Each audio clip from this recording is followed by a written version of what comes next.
Kamano mara maintiere nyakaramogi ageno odiochieng' mar idhieyo makare arwakini machiegni weche manyien mag migago odiochieng' makawuono mano tarik 4 dwe mar 2 ma en chieng' tich ariyo. Adwani mondo mi warang'ane moko kuom weche mabende wamiyo pek e wechewa mag migago. Jochiw thieth moyiedhi manondiki e bwo chenro mar UHC obago ng'anyo mamuol ka gidwaro mondo ndikgi e yo mongirore. Senators osingo mar siro lipod Auditor General e wi omenda mag SHA.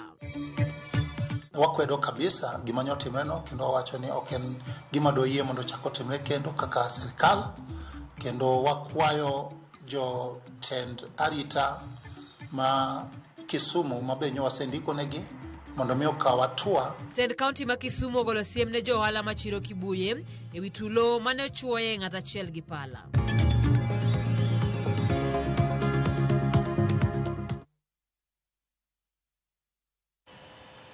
Machiegni koromogi tudi kodwa namba mar ote machuok en 336 nono kao kamano waidore achiel kachiel e mbui mar Facebook, yudo achiel kachiel e mbui mar YouTube, wantiere e mbui mar Instagram, e mbui mar X, to manyien moloyo wantiere e mbui mar TikTok. Ne ni luwo wa Ramogi TV kama bende wantiere koda weche mamoro chunyi kod weche mag puonje kokalo e mbui mar TikTok mar Ramogi TV. Inyalo yudo wakanyo kidhi e mbui mar Facebook mondo iluw achiel kachiel Ramogi TV e TikTok. Kao kamano machiegni nyinga Simfros Okinda.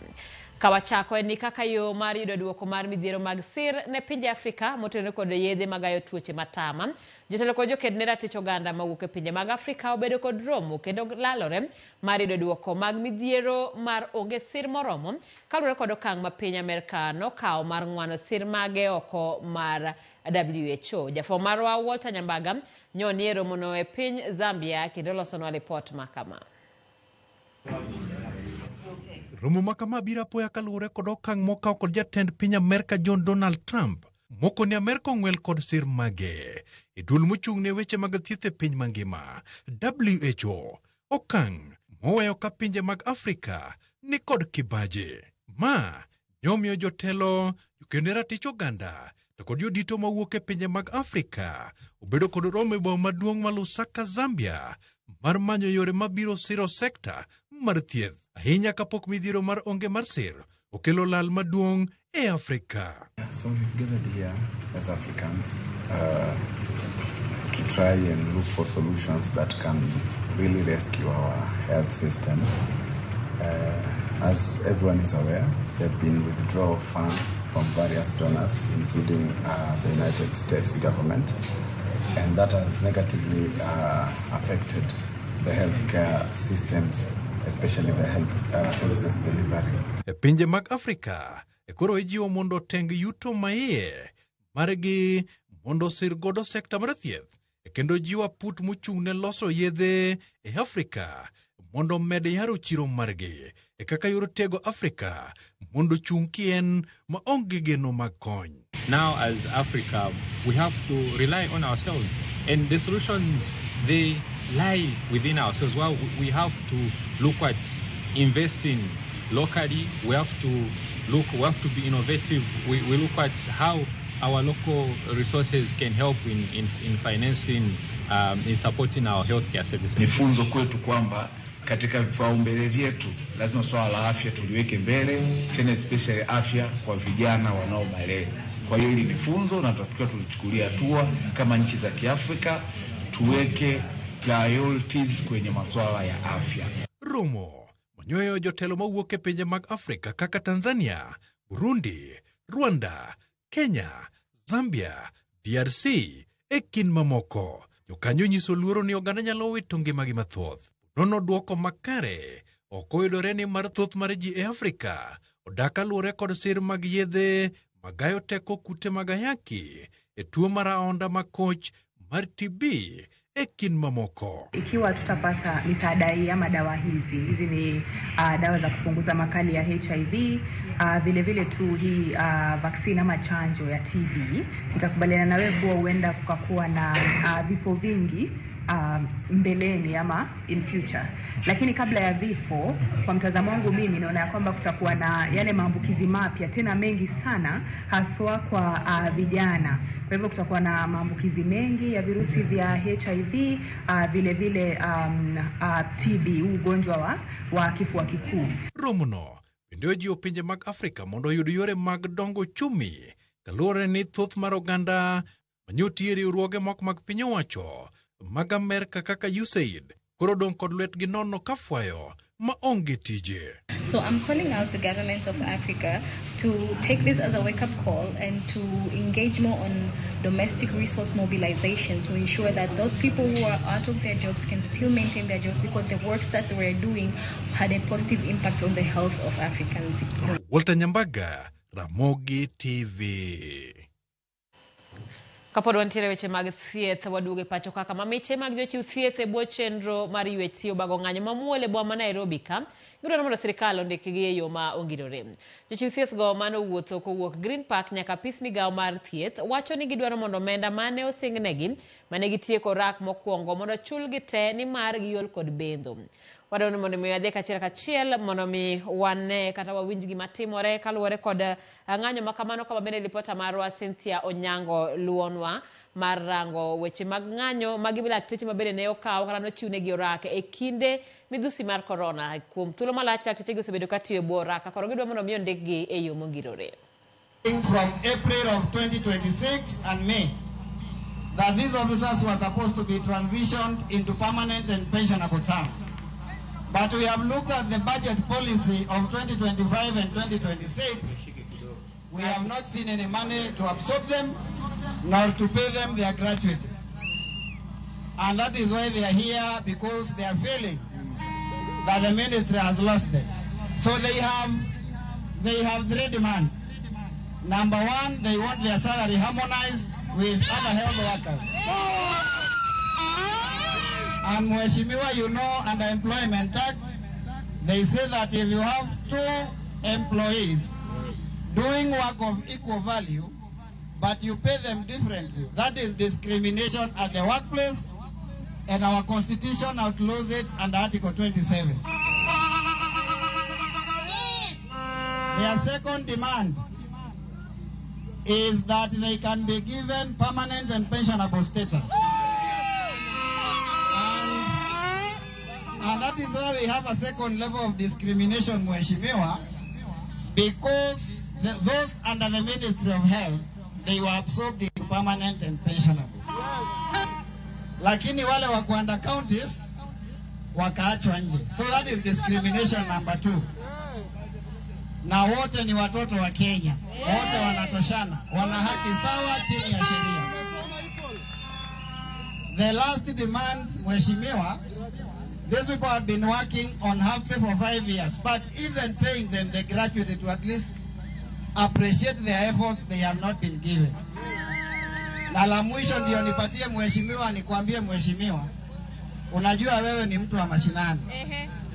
Hawa watu ukienda level 2, level 3, kwanza kutoka level 1, hawa kwanza the community of assistant ndio wanasimamia CHPs. Hiyo ni level 1. Ukienda level 2 unapata hawa nurses wengi hata ndio in charge na vingine CEOs. Ukienda level 3 unapata sasa kutoka CEOs na nurses na wengine. Lakini hawa ndio wanasimamia primary health care. Kwa hivyo mtu asikudanganye, kuna afya inaendelea nchini kwa sababu 95% of Kenyans go to level 1, level 2 and level 3.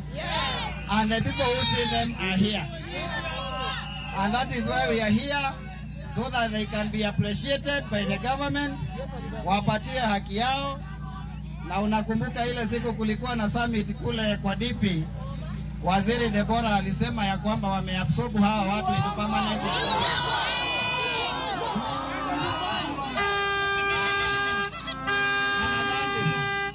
Nadhani washajibu ya kwamba wao hawajawekwa on permanent and pensionable, na ndio maana wako hapa leo. Sijui kama kuna kitu nimeacha. Kwa wapi kiongozi wenu? Uko sawa? Haya basi muache ni alike Mheshimiwa basi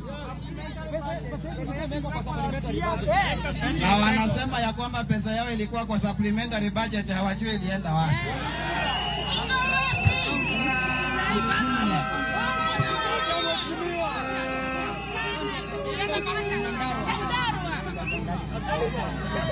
Haya, mheshimiwa, karibu. Iko wapi nduru ya mheshimiwa?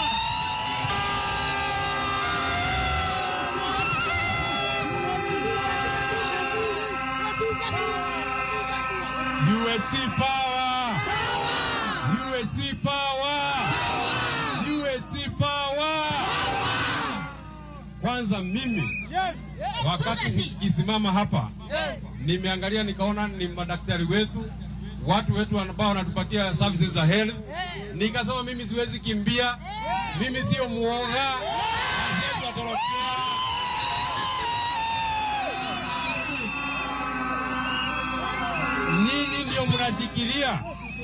Nyinyi ndio mnashikilia health sector ya Kenya hii yote. Na nimeambiwa mmetoka kaunti zote. Kwa hivyo vile mmefika hapa, hata mambo imesimama huko kwa kaunti. Na mimi nataka niseme hivi. UAT power! UAT power! UAT power! Nyinyi mnafanyia watu wa Kenya hii kazi, ni kweli ama uongo? Kweli! Nyinyi mnajitolea kufanyia watu wa Kenya hii kazi, ni kweli ama uongo? Kweli! Nyinyi kila siku mko kwa barabara mnafanya maandamano, ni kweli ama uongo? Kweli! Kwa hii bunge hii hapa mmeleta mpaka petition, ni kweli ama uongo? Kweli! Na kwa ile petition watu wa committee ya labor wakasema watu ya Ministry ya Health, watu ya Council of Governors wakae chini na wahakikishe mambo yenu imeangaliwa. Imeangaliwa mabado. Imeangaliwa mabado. Wakati walienda huko nani amesema tawe? Wakati mlienda huko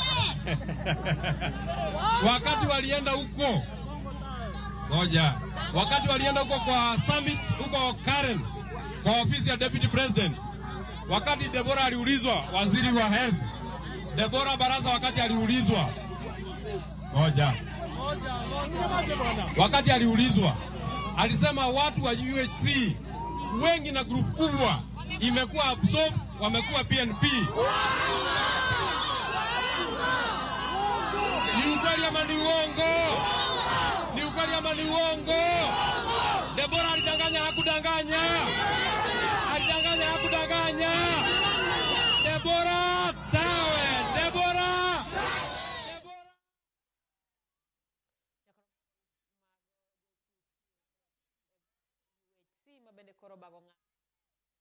Hello, mago jo chiuthieth bo Universal Healthcare mabende obago ng'anyo maratipo ka bende giwacho moko kuom achiedh nade magikalo e kam gimaduong' magidwaro mondo mi ondigi e yo mongirore kendo mar mondo mi sirikal ochul gi gopegi ka giwacho jowadgi mamoko mabende ne gin godo kana nochiwniga gi orak nosemi tich e yo mogirore mak mana gin magitiyo e bwo sirikande mag counties ema mano pok ochopo mano ka bende koro notelnegi kanyo kata achiel kuom jokanyo ma clinical officers kata Kenya Union of Clinical Officers kachiel koda Senator Manyandarwa Methu mabende chopo kanyo mar mondo mi okonygi e chwalo duondgi ne sirikal kotenore koda dwaro margi. Ka kamano wadhi nyime kama wadhi kaunti ma Busia ka en fuong'ruok ne nyamreche 350 mawuok e sub county ma Teso North county ma Busia bang' yudo ndigni mar bero chenro magichiwo e kor gwenge.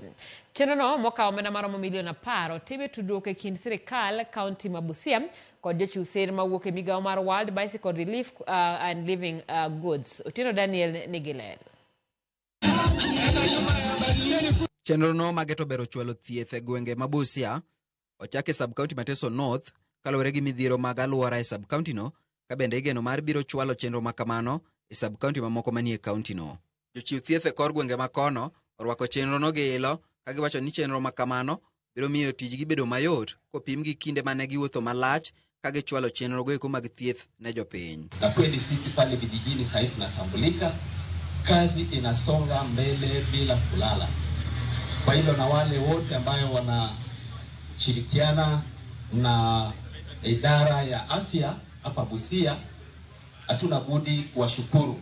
Letu ni kushukuru Mungu sana kwamba munatambua kazi ambayo CHPs wanafanya. E nyasi mar chiwo ndignigo, Victor Bure ma en jata tije e riwruok mar Living Goods ne otielo midhiero ma jochiw thiethgo osebedogo e kinde malach. Omedo ni jochiw thieth mathoth e kor gwenge osebedo ka chiwo thieth e kor gwenge mathoth, kendo ndignigo biro konyogi e chwalo tijegi e yo maber kendo e kinde mowinjore. Nyawadgi Nixon Ouku mar World Bicycle Relief oywago nengo mar chiwo thieth e kor gwenge, ka omedo ni sir ma kamano biro konyogi e midhiero mar wuoth ma jochiw thiethgo osebedogo e kinde ma gichwalo thieth e kaunti no. Tumekuwa tukitembea nao kijijini. Your Excellency, ile begi pale unapoitizama ukiinua ina uzito wake tu ambao ni uzito mzuri. Kwa hivyo wakati tunatembea na hao madaktari, ukimwambia ya kwamba na ukuje na begi lako la kazi, anashangaa atabebaje hilo begi katika nyumba karibu 10. Si hivyo madaktari? The majority of the CHPs have about 100 households, but we have some who have more than 100 households. So in such villages, traversing and ensuring that households are getting services becomes a big challenge. In Kenya, we are currently embracing primary health care. And that means we have to work closely with the community health promoters to solve for these health issues, right? So moving forward, we just work together to make sure that each and every community health promoter in the country don't fail to do their job because of mobility. Korka kore, afisa maduong' mar thieth gi ler e kaunti ma Busia, Laktar Susan Outa, wacho ni ndignigo maromo 350 omi jochiw thiethgo kaka yono eno mar jiwogi e tijgi. And we hope that there will be improved service delivery for this noble initiative. We have ensured that we are now up to date with a stipend for the CHPs in order to motivate them to work better. Na mambo mazito ambayo mlituambia tujaribu kusuluhisha is number 1, mobility. Mambo ya kutembea mguu, toa pesa kupanda bodaboda inaletea shida nyinyi, sio? Ukasema jambo la pili, stipend. Stipend hampati, inachelewa, haiji kwa muda ambao unafaa. Unataka stipend yenu ije kwa muda ambao unafaa. Outa ojogi mondo mi giti gi ndignigo e yo makare mar kelo sir mamoko ne jowadgi ma odong'. Otieno Daniel Ouma, Ramogi TV.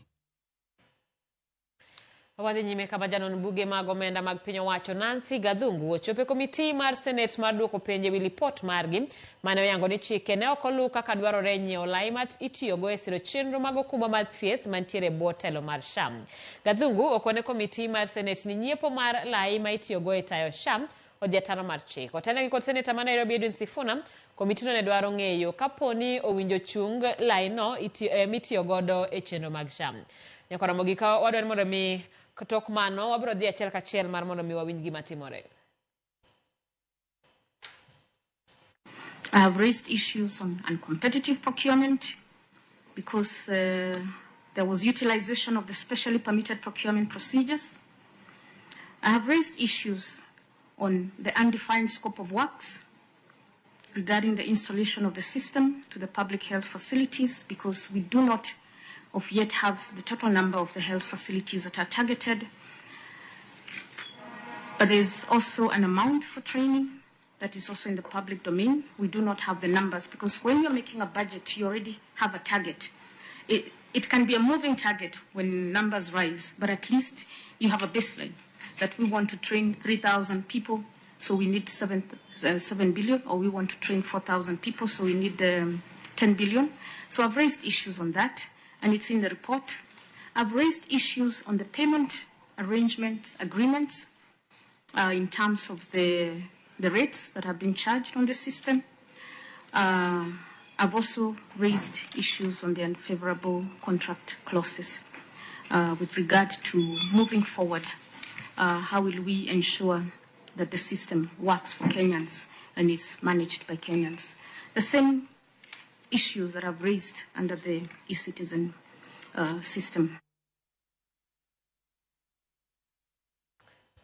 Nyakoromogi kamano bende en lipot mabende wabiro chiwonu e kinde mabiro kaluwore ni en lipodno maluoro okumba mar SHA kata chenrono mar thieth mar SHA kama bende Nancy Gathungu yando wacho ni en gima ne nyiepo mar masin no notim ataro mar chik. Bende senators koro penjo ni pono notim ataro mar chik, mano nyiso ni koro jo Kenya onego we tiyo kode. Wabiro yudo ripod no e weche manyien mabiro. Kao kamano ji ariyo kuom jo Kenya dek yudo yuto margi chutho kata bathe kowuok e chenro mag pur. Kane losero mano kelo kanyakla jo kanyo sekta mar pur mano bage kar dak ma Nairobi, Karen jalup jatend piny Kithure Kindiki olero ni kedo gi dhier kendo jiwo dongruok mar ochumi monywako jo Kenya duto oyingore kod chiro sekta mar pur kod chenro mag pur mondo konye chuogo thuolo mag tije ne tara jo Kenya mathoth. Kindiki olero ni gidhi nyime kod luwo okenge mosego e sekta mar neno ni lek duto mano kete chenro mar sirikal Kenya Kwanza mar bottom up economy ochopo kare. Food security. To make agriculture. The country must be innovative to mitigate against the bulge of young people mainly who do not have jobs or income opportunities. These value chains are in agriculture, livestock production, the blue economies, fisheries and blue economy, as well as other primary sectors like mining. So therefore, under this second pillar of value chains, revitalization of value chains, agriculture carries like almost half in terms of where do the citizens of Kenya, when they wake up, where does their daily household income come from? Jatend kambi mar keyo teko stima pacho ka Kenya Power Joseph Siror oseyo tim manyo jatend kaunti ma Nairobi otimo e apisgi maduong' mar Stima Plaza mar olo minyaga e nyima apisno. Jatelo no korka kore owacho ni dwaro mar Kenya Power en mana mar dwaro chudo mar gopegi, ka bende olero ni ne oluwo yo kwe kaka okang' mar kedo kod ywaruok e kindgi kod ten county. Siror wacho ni Siror wacho magi ermo mane gibago kanyakla kod riwruok mar jondiko kod jofwambo Kenya Editors Guild kod jokanyo mamoko e boma ma Nairobi. Mr. MD, you can respond on that. We are meant to be out of here at 10 by 10.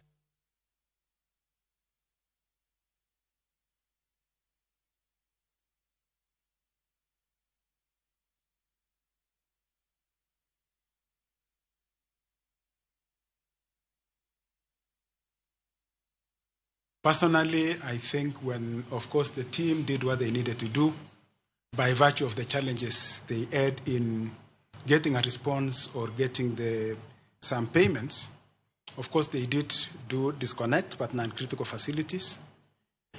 But when we got a response, and that was, I think, on Friday, the other week, when they got in touch with our team, because they had not managed even to get a response from them, and committed that they were making arrangements to pay, we immediately reconnected them. So they were actually reconnected. I do remember I was still in the office on that particular Friday. As a man of peace, I said, yeah, I don't see anything I've done wrong, but it does no harm. Me apologize. Wadhi kaunti ma Kisumu kama ten boma ma Kisumu ogolo siem mager kalore kod tulo manyocho muoch kendo e chiro ma Kibuye e karo chung'od bura ma Kisumu Central kama ne ochiwo johala moro amora kara kama nochuo jaohala moro kod pala ma ohiny. Jalup jatend boma ma Kisumu Charles Omulo wacho ni nonro gi yango ni ywaruok no ne okel kod laro kuonde loko, ka bende nyaka sani gisetudore kod obila mar neno ni onon masira ma kamano. Owacho ni kaka kaunti ogibi yie mondo lok chiro no kar lweny, gino ma owacho ni biro rocho weche ohala e chiro ma Kibuye, ma bende e chiro ma kelo osuru malach ne sirikal mar kaunti no.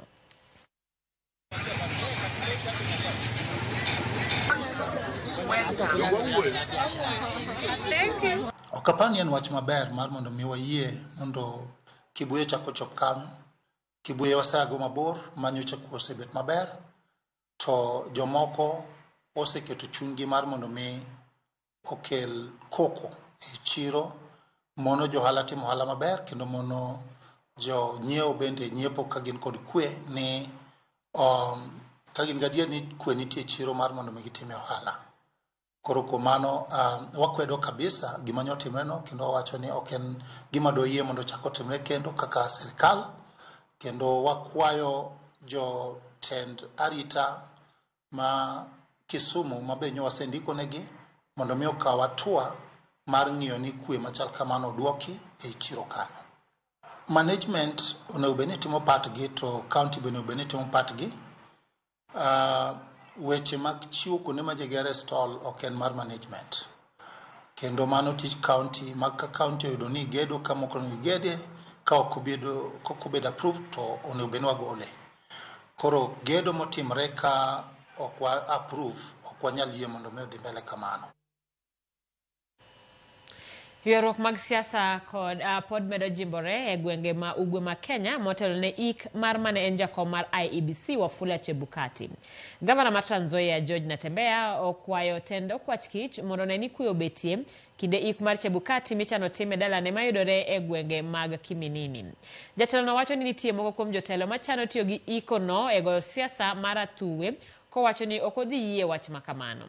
Omedo kwayo oganda jo Kenya mondo chiw luor makende ne anyuola mosenindo Wafula Chebukati e kinde mikowe e kar yweyo mare mogik. You can just create news.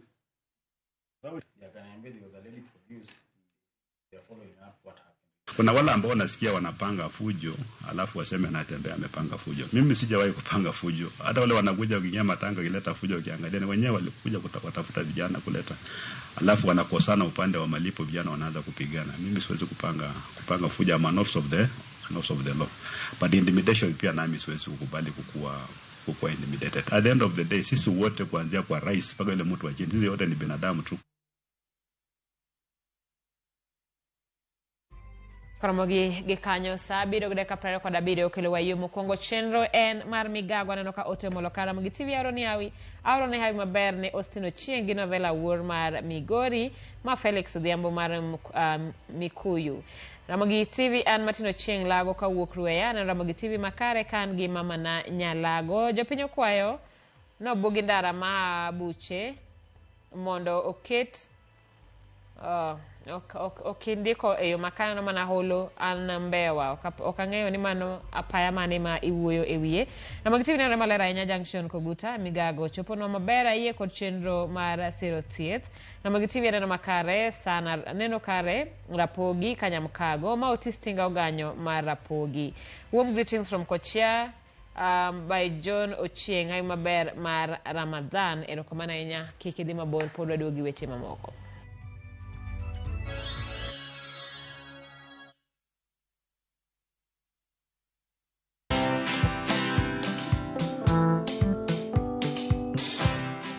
Mabrother, chekini story fulani la penjuzi mtani record manze. Lakini bro, kazi itakuwa tu ni kujaza simu na hizi mavida. Ai, kujinice tu kaka. Mwananchi gani ya ngarada medalia pesa? Leta tenje ni kusho vile tutaomoka. Citizen Digital wako na platform fulani kwa site yao inaitwa Wananchi Reporting. Hapa unaweza tuma story yako kwa website yao ama kwa app yao ya Citizen Digital. Na kama hiyo process ni ngumu, unaweza tuma story kwa email yao, WhatsApp number ama uitumie kama SMS. Alafu gani napataje bro? After story yako imepublishiwa, hapo ndo una receive 1000 kwa simu yako. Bro, au umenichanua. Don't just witness the news, be part of breaking it. Download the Citizen Digital app and share your story with Wananchi Reporting today. Citizen Digital.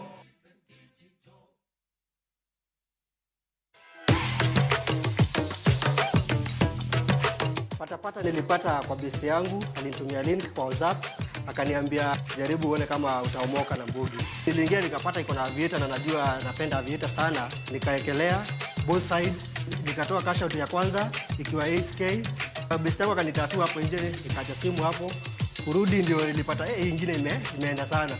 To cash out nilikuwa napata 685. Nilikuwa na watu wengi kwa shule, nitawalipia fees, alafu hiyo maneno mengine nitafanya tu kidogo kidogo.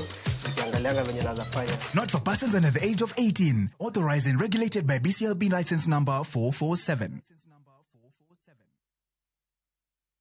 Join us for an unforgettable journey to the world's largest trade fair, the Canton Fair in Guangzhou, China, from 15th to 27th April. Explore thousands of products, meet global suppliers, and experience China's rich culture. Enjoy guided tours, shopping, and local experiences, all while discovering new business opportunities. Enjoy this and more in 9 nights and 10 days, starting from $2,450 per person sharing. Visit viewtravel.com or call and WhatsApp 0703 254 254. View Travel. Dream, explore, discover.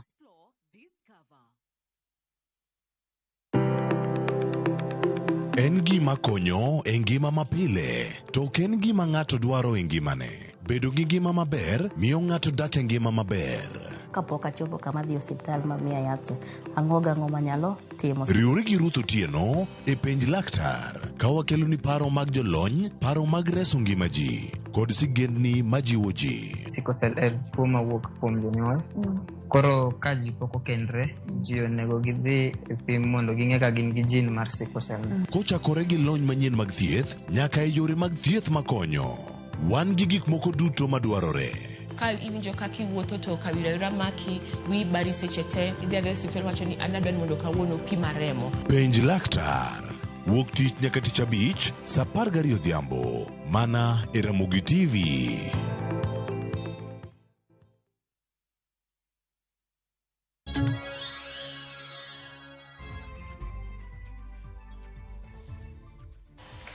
Machiegni kiro Ramogi piny owacho mar kaunti ma Siaya twech achiel gi duol ma joratiro ne jopiny kokalo nono kendo winjo ng'ur mag jopiny ma ok omi ratichgi gi bede sirikal nono chike mag lokruok mar kor lwasi kod weche mag tudruok. Chenro ma kamano geto kedo kod midhiero mabiro kokalo kuom lalruok kata lokruok mag kor lwasi. Jafwambo marwa Otieno Daniel nigi ler mathoth. E limbe gi kaunti ma Siaya, jakom mar duolno Charles Orinda okoni gisenono moko kuom chike ma piny owacho mar kaunti ma Siaya biro tiyo godo kokalo e bad migawo mar alwora. Opoyo sirikand kaunti ma Siaya kuom bedo e opara manyime e weche mag lokruok ma kor lwasi, kosingo mar biro konyo sirikand kaunti ma Siaya mondo mi otieki loso chike ma kamago. When we have a technical team who is going to help them finalize on the issue of the policy on grievance management, but their complaint mechanism was there because we were told there was already 12 complaints which they had reported, which is very encouraging. So my technical team will sit with them to be able to finalize the policy that the Waziri has talked about, and that is why we are here to support them, the counties, in those mechanisms. Orinda onyiso mor mare kotenore gi okang' ma kaunti ma Siaya osegoyo e weche mag tudruok, kowacho ni duolno nigi jolony mabiro konyo sirikand kauntino tieko loso chike mag geng'o midhiero mabiro kokalo kuom lokruok mag kor lwasi. Omedo ni kaunti ma Siaya ni kama ber konyiso geno mare ni kokalo kuom kony mar duolno, kauntino biro bedo gi nyalo mar tieko chike ma kamago kendo tiyo gi chikego e tayo chenro mag tudruok. In terms of where I see it from Siaya, I think they are at a good place. They are almost halfway there, and with the support from the Commission, they will be able to finalize those policies and enact an Access to Information Act. By the way, the Access to Information Act that we are talking about is not necessarily related to Floka only. It would be for the entire county. Orinda noten kod jatend bad migawo mar alwora e kaunti ma Siaya, Gire Jacqueline Oduol, mabende opoyo sir maduolno osemigi kowacho ni gisenyago olemo. Okoni chenrono mar tiyo kanyachiel biro tego kenge mar kedo kod midhiero mag lokruok kor lwasi to kod konyo kauntino loso chike ma pod giongego. Climate change officers, and we appreciate that we are going to get support so that we can ensure that this mechanism is strengthened, but much more importantly, that we get a policy, because we do at the moment not have a policy. Otieno Daniel Ouma, Ramogi TV. Jodak e alwora ma Thidhia Mayala ochako chenro mar dwaro mondo oyang lowo mar Thidhiano kaka mar oganda ka koro gibuogo mar donjo ne gavana ma Siaya James Orengo kuom rem ni lobno oyang kaka mar oganda. Kotane ko jakom mar jopur e Thidhia Mayala Walter Nyangira giseyo tend kaunti ma Siaya ma gikoni itiyo godo mondo dargi e lobno. Gikoni tend kaunti ma Siaya tiyo kod joket mwandu moko mondo golgi e lobno magisebedo ka gitayo e chenro maggi mar pur kendo koro gichano dhi e doho mondo chung chenro moro amora mar joket mwandu donjore gi jodak e alwora mar Thidhia Mayala. Giseyo ted siaya kuom ling ka jaket mwandu mane okawo kar Dominion ketho winjruok kendo temo daro gi lope mokiewo gi Thidhia no. Ni obed registered mara moja kaka community land. Ka onge to kati court wabo tero reg. Wabo tero. Angbe tamo tero, wabo tero. Ne watero kesi court kucha bugi wajo wabugi mi pesa, bugi golo kesi. Negi golo nangama ne mondo giwe mondo kesi rum. Wabro tero kesi court. Okwanyal dhie bunge kucha, koro adwaro mondo county kod sirkal mondo nuangnwa solution to the problem wango. Mane kwayo mano. Nyaka lu chik mawacho nyaka tumo public participation, emo nyaka los, nyaka yale assembly, ya hako dimi yo executive to implement gima loko sekali assembly. Koro mane kwayo marwa, nuko poni chik monti mane nove do violate ne kolo. Kwa kwayo ngano mondo assess the law, cheche ngat mena about the law I Kenya kai. Ngama uso waka en county government ma enorengo. Oyie okonywa wan mine ma mondi liete. Wan mine ma onge gin mora mora kama wanyalo gene. Geno wanose rumo te geno wanyosiko kuom nam. Dipo nono ko nyalo yie mondo mi wadwa dago e dala ne gi nyithind waduto. Nikech gimo timonwa ni ochalo ng'atno motweyo wa maisha. Manto rengo tugo kod wanango. Okwadwa no rengo tugo kod wan san ng'amwa golo golwenya no rengo kan investor.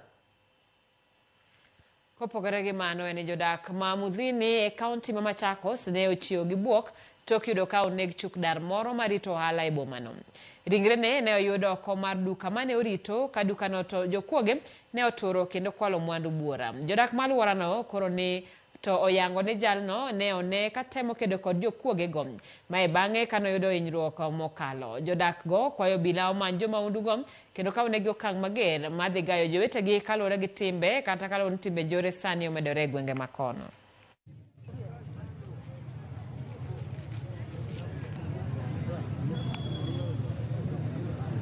To entertain this kind of nonsense. This is very serious. Kutoa mtu uhai, it's very serious. Na tutawacha. Haitakuwa kawaida sasa. Sawa sawa? So tafadhali tusaidiane tujue ni akina nani hao wanafanya. Tunajua wale wengine walikuwa wakikata mabati na kuingia na kuiba. Hiyo inaweza eleweka, lakini ikifikia kiwango ya kuua mtu, ya nini umtoa uhai? Nimekuja tu napita hapa natoka kanisani. Naona umati wa watu uko hapa. Ndio nakuja kuangalia, nasikia ni mfanyikazi wa usiku. Wale masoja wa usiku wa rungu. Ndio ameuawa na wezi. Mwenye ameuawa ni kama jirani hapa kwangu, ni hapa karibu. Na watu security ndio tunataka zaidi hapa. Kuko na wizi hapa Isli. Na watu sisi hatudanganya. Tukipata mmoja tunamalizana na yeye. Kuna mambo ya security nini, kishika mwizi hivi kumalizana na yeye bila chuki. Juu ametuonyesha wao wanajua venye wanatenda, na sio mara ya kwanza. Sisi tunamalizana nao straightforward. Kuna chuki wala mapendeleo. Riwruoge makedo ratich oganda e kaunti ma Busia koro dwaro mondo sirikal kaunti no olernegi gima omiyo kaunti no oleo kapok okalo chike matayo kawo pach oganda e wi budget kod telo. Riwruoge go e bwo mabul achiel nochopo oboke mondo e tend kaunti mondo chiwnegi ler e wi wachno. Jokene ratich oganda go ywak ni kata obedo ni kaunti ma Busia nobedo mokwongo e pacho ka chugo paro mar chik matayo chenro mag kawo pach oganda kendo tiego oganda e wi telo e higa mar 2019. Paro mar chik no pod okwamo e apisi mar migawo mar omenda e kaunti ma Busia. Giywak ni kaunti ma Busia odok piny ahinya e weche mag dongruok kama oting'o jodak koso yudo chenro makare mag sirikal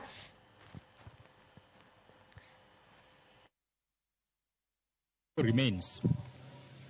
There is we as a citizen of this county, we shall still have problem in engaging our leadership in governance process and when it comes to issue to do with the public participation and civic education. Kwa hivyo sisi tumekuja hapa tena siku ya leo kuleta petition hii kufuatilia hiyo bill mahali ambapo ilikufia na kama wanaweza tena kuifufua ili maneno ya public participation iweze kufanywa kwa ufasaha. We are aware that this bill is stuck somewhere. Our prayer to the county assembly is that they get to the county treasury and also the county attorney to really try and get that particular bill where it is stuck, because we understand that it was brought back to the executive for final beating, but it never came back to the county assembly. This bill started off around 2019, and we are well informed that Busia County was among the first counties to initiate their first public participation bill. But then we've seen a number of counties, including Makueni, that have already passed their bills but is still stagnated in the same place. So we are here to ask the county assembly to compel the executive and ensure that this bill is brought to the citizen for public participation, be passed and enacted so that we can be able to see the fruits of having this public participation bill with us. Auditor General Mapacho Kao yango ni omenda ma ing'ado jo Kenya ma en 2.5 mar chulo nengo SHA ichwale agulu moro ma nonro mare otimo mudho. Omenda no donje agulu no kaka yor chulo nengo mbui manyasani mar SHA ma bende nengo mar nyiewe kod yore mag nyiewe okelo penjo mathoth. Penjo go nyedore e report mar Auditor General mar omenda mar 2023-2024 ma yango ni mbui mar SHA ne onyiew e nengo mar shillings bilion 104.8 ka omenda go ne onge kata i budget. E report no mar janon buge omenda mag sirikal kata Auditor General Dr. Nancy Gathungu mar hiko omenda 2023-2024 yango mathoth ewi nonro mar kaka nonyiew masind mbui manyasani ma itiyo godo e okumba manyien mar thieth mar SHA, nonro ma onyuolo penjo mathoth. E report no oyangore ni masin mbui manyasani ma SHA tiyogo ne omonyo omenda makori lach moyo siling bilion 104.8. Kata kamano, Auditor General lero ni omenda go ne onge ei budget mora kendo ne oko puodhgi. Ler en ni nyiew mar masinde go no tim kokalo chenro machiel kachiel ma sirikal timo. Auditor General yango ni ne odhi ataro gi dwaro mar katiba namba 53/7 mata okakunjore bed ni itawo nyiew mag sirikal. Ka opogore gi mano, nyiew mar mbui mar SHA no time yo ma oko luore gi piem mar orak kendo ne odhi ataro gi dwaro mar chik namba 227 mar katiba. Report Auditor General lero ni nengo mar mbui mar SHA ichulo gi jokanyo mondikore SHA ma moro ka moro chulo 2.5 dwe ka dwe. Kunde thieth chulo 5 ka chudo makamago timore higni 10. Omenda go bende yangore ni dhi agulu moro ma nonro mare okoyange.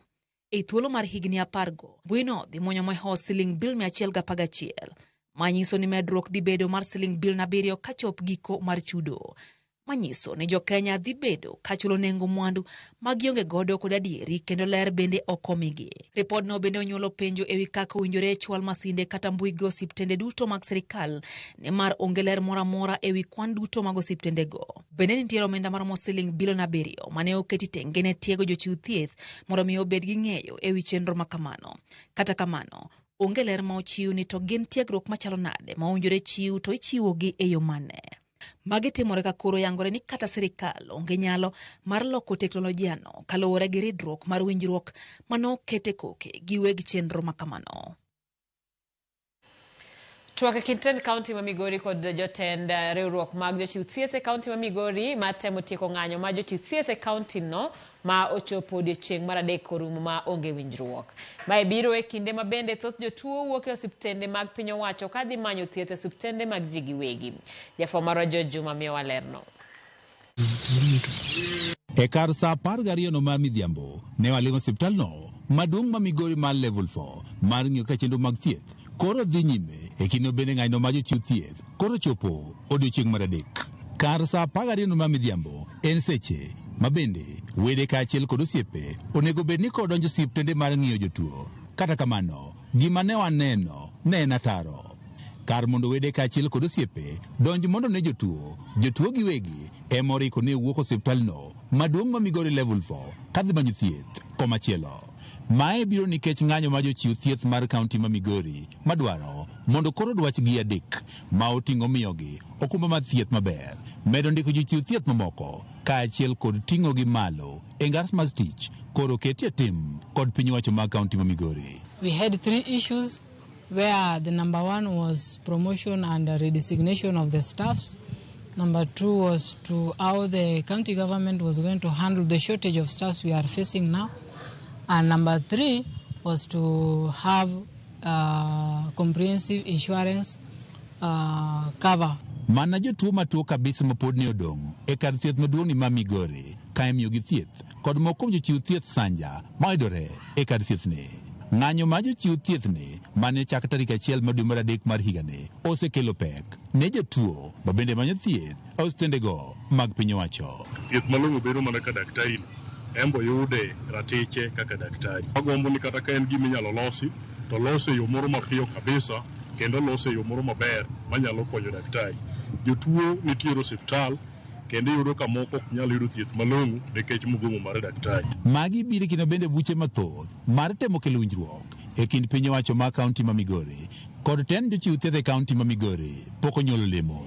Odiochieng' ma kawuono ten kaunti ma Migori ka otelnegi kod jatend migawo mar thieth Caleb Opondi kod jotend riwruok ma jochiw thieth e kaunti ma Migori ne obedo kod bura kuom seche 3.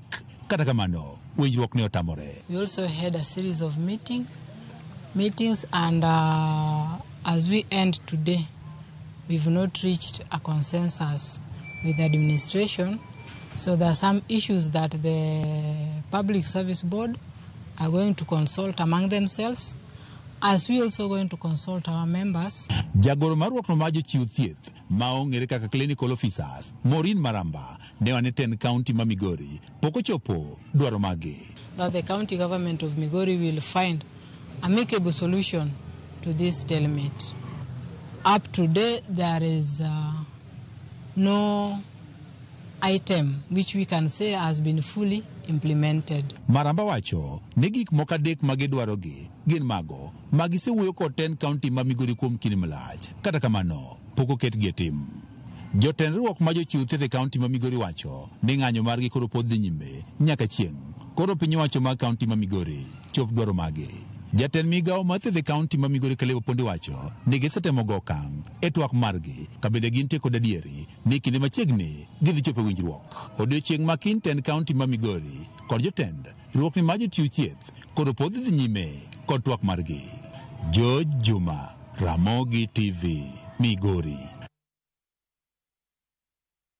Nyakoromogi team mar shabiki.com odich kamoro kachiwo mich mar odiochieng' ma kawuono kata kamano kinde pod mawaikore mar mondo mi wayud mana achiel kachiel adana somo kuom ote ma bende useoro ka Ndara Mabuche dwaro kalabat ma an nyakwar Jobilo. Ndara Mabuche nitiere kanye ok aneno kilero kamano kata dobed mana ni ng'ama nikod ting' mar loso apaya no mondo mi ong'eni en Ndara mantie kanye. Ramogi TV ma Felix mar Mikuyu ero kamano kuom neno Ramogi TV yawi maber aorone Osino Chieng' novela awuor mar Migori ma Felix mar Mikuyu. Nancy Otieno wacho ni Ramogi TV maler ka entiere dala e sub county ma Bondo. Nyakoromogi aneno ka en sa 7:48 wadoni mondo mi wadhi oywe matinde kinde mabende wapod waiko weche maga tero wachiel kachiel nyaka kubichiwe mich mar shabiki.com jaloch ma kawuono wadhi e yweyo waduogo kod weche mamoko.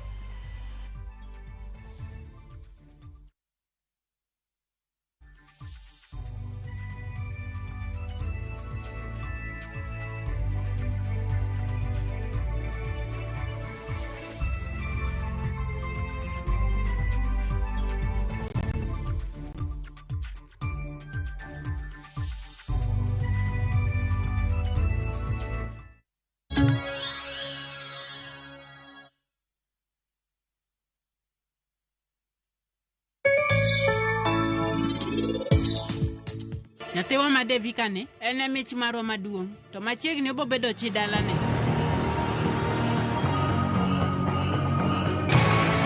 Oe mar mano ok en kata kwero, en yo mar kwalo godo ji kae. Grand Prize Won! Win big with the WRC Safari Rally 2025. Revisha and feel the road.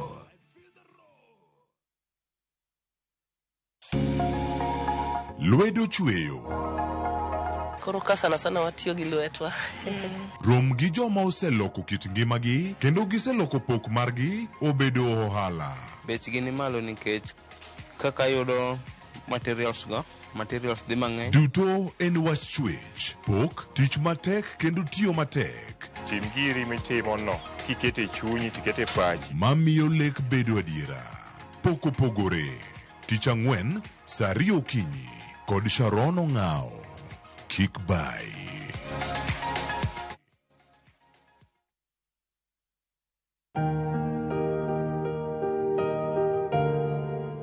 God, grant me the serenity to accept the things I cannot change, the courage to change the things I can, and the wisdom to know the difference, living one day at a time.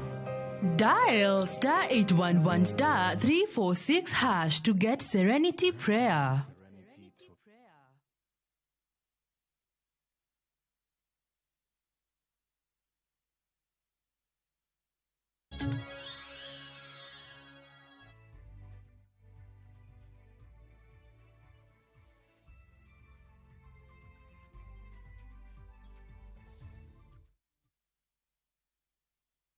Na kina nani leo ndio ile siku imefika, ile siku tumekuwa tukiwaambia kuhusu shabiki.com Aviator. Unacheza pale, kuna yani pesa mingi ya kushindaniwa pale, na leo tumekuja hapa area ya Kitengela, tuko na jamaa hapa Maxwell Juma. Usitemeke na hata roho inagonga. Yeye ndio mshindi wetu, tumekuja hapa kumwambia asante sana na endelee, maana kuna pesa kwa shabiki.com Aviator, tukamwambia cheza, mamilioni ziko pale boss. Kwa majina unaitwa nani? Naitwa Maxwell Juma Marende. Hapa ni nyumbani, hapa ni home. Yes. Na Kitengela hapa hivi. So nyumbani ni Kitengela hapa. Unasikiaje kuwa mshindi?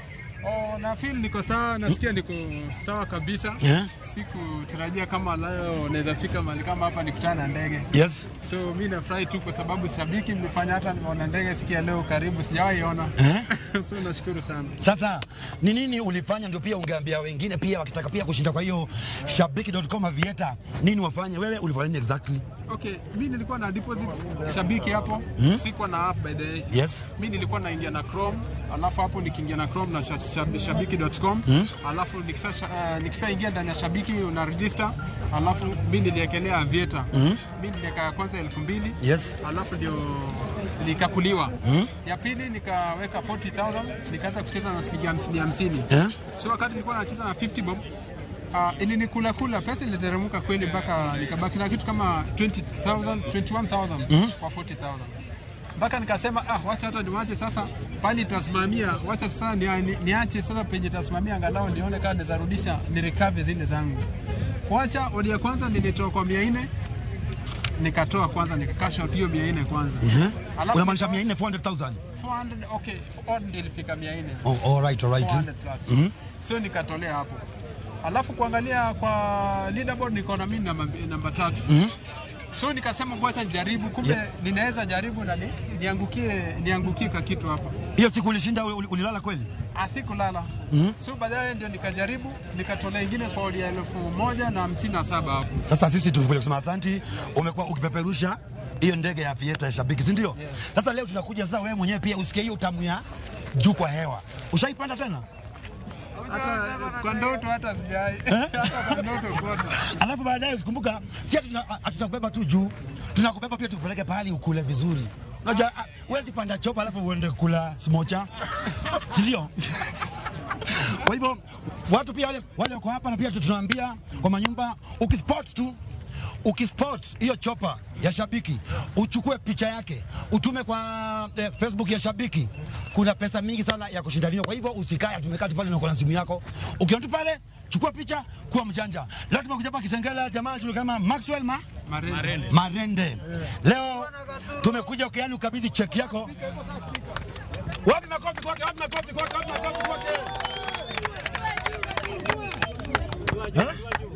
Inua juu.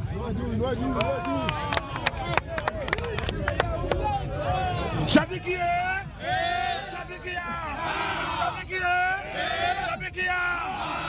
Wewe jamaa tutemeka, angalia mpaka inafanya. Sasa boss, uko tayari kuja kwa chopa? Niko tayari. Niko tayari. Angalia.